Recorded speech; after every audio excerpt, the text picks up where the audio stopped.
Some mornings speak softly, no words, just the stillness of water, the moon hanging a little longer, and the quiet promise of a new day. I stood by the lake for a while today, just soaking in the calm. There's peace in watching the world wake up, and it always inspires me to start my day in the kitchen.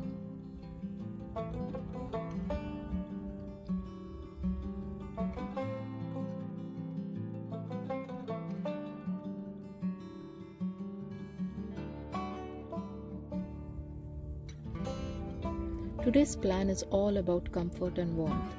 Roti and Bhendi Sabzi for breakfast, Prawns Tikka Biryani for lunch, and a cozy dates cake with butterscotch sauce to end the day.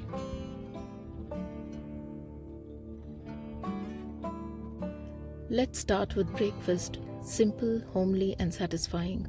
For the rotis, I'm using 1 cup whole wheat flour, a pinch of salt, and about 3/4 cup lukewarm water.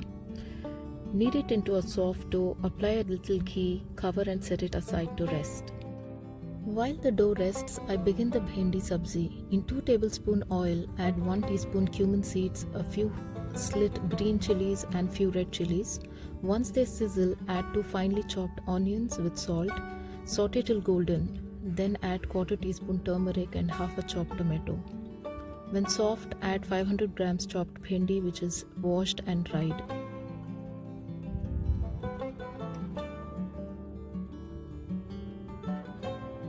Cook uncovered on low heat, stirring occasionally, and I like to finish it with a pinch of Maggi Magic Masala for that nostalgic touch.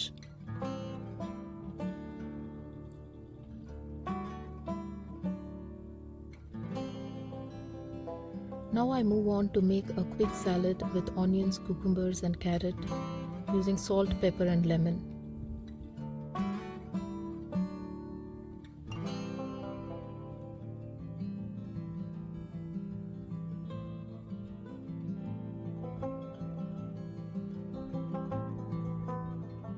Then I roll out the rotis, fold with ghee and cook till golden.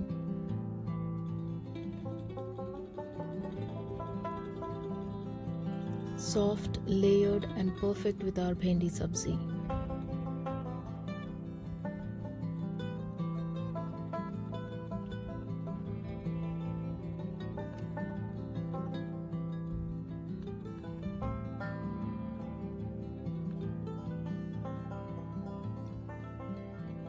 If you love quick, wholesome breakfasts like this one, try the combo and tell me how it turned out in the comments below.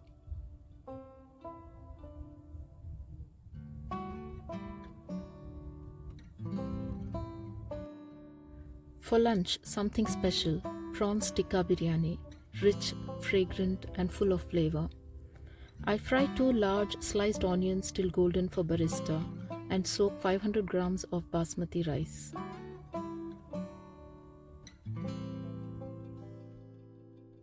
I'm using 700 grams of large cleaned prawns.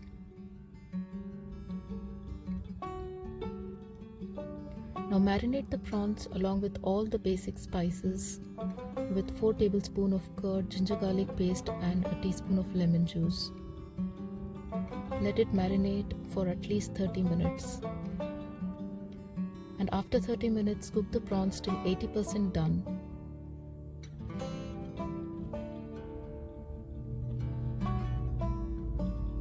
And then add the charcoal ghee smoke for that incredible tikka flavor. To prepare the biryani masala in a separate pan, heat some oil along with whole spices and sliced onion, saute until translucent, then add green chilies, ginger garlic paste, turmeric, red chili and salt as per taste. Then add the sliced tomatoes and cook until they turn soft and add the mint and coriander. Mix it well and finally add the prawns. Our biryani masala is ready. For boiling the rice, take enough water along with green chilies, cumin, bay leaves, peppercorns, salt and a spoon of ghee. Once the rice is 80% done, drain and start layering. Finally top it with garam masala, ghee and barista. Cover it and bake at 380 Fahrenheit for 20 to 25 minutes.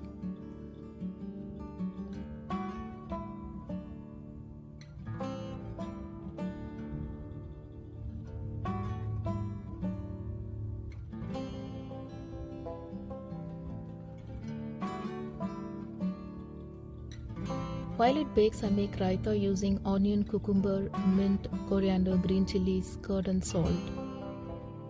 And after 20 minutes, the biryani is ready. Every grain separate, smoky and bursting with flavors. You've got to try this at home. It's simpler than it looks and absolutely worth the effort. If you do, tag me and share your version. I would love to see it. After lunch, I stepped outside. The trees glowing red and gold, sunlight filtering through. Fall has its own kind of warmth, reminding me to pause, breathe, and be grateful for small joys. Good food, family, and days like these. To end the day, a cozy dessert, dates cake with butterscotch sauce.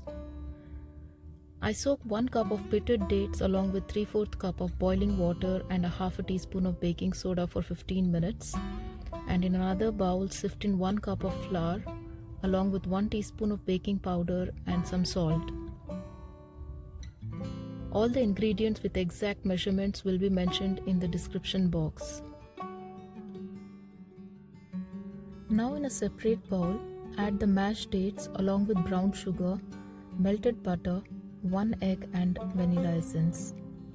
All the ingredients have to be at room temperature. Mix them into a homogeneous mixture and finally fold in the dry ingredients gently. Do not overmix.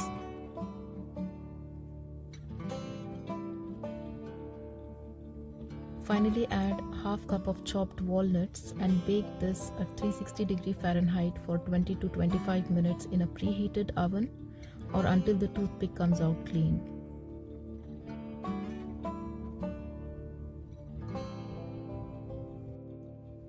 Now for the butterscotch sauce, melt butter, brown sugar and heavy cream along with a teaspoon of vanilla essence.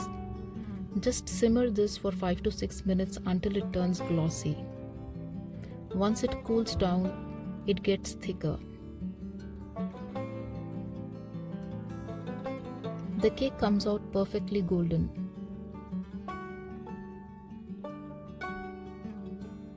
And the butterscotch sauce is already thick. Slice while warm and pour that rich sauce on top. It's honestly one of the most comforting desserts ever. Do give it a try and tell me how you liked it. From quiet mornings to golden afternoons and sweet evenings, today was full of every sense. Cooking isn't just about recipes, it's about creating memories, and I hope today's dishes inspire you to make some of your own. If you enjoyed spending the day with me, don't forget to like the video, share it with your friends and subscribe to my channel for more cozy food stories. And of course, I would love to read your thoughts in the comments below. Tell me which recipe you'll first try.